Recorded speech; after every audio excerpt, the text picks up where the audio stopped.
السلام علیکم ویورز، کیا حال ہیں آپ کے؟ میں ناز آپ کے ساتھ ہوں، اور آج میں آپ سے شیئر کروں گی کہ حضور صلی اللہ علیہ وآلہ وسلم کی ولادت کی خوشخبری اللہ تعالیٰ نے آپ کی پیدائش سے قبل کس طرح انبیاء تک، کس طرح بادشاہوں تک پہنچائی، اور کیسے ان کو پتہ چلا کہ ایک نبی آخر الزماں جو رحمت للعالمین ہوگا اور جس کے لیے دنیا بنائی گئی ہے وہ ان کا ظہور جو ہے وہ لازمی ہوگا۔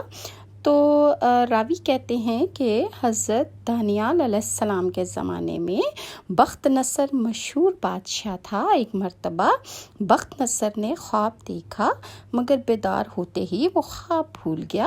صرف اسے اتنا یاد رہا کہ خواب بڑا حیرت انگیز تھا۔ پھر ارکان سلطنت کو بلا کر شاہی حکم جاری کیا کہ بتاؤ میں نے کیا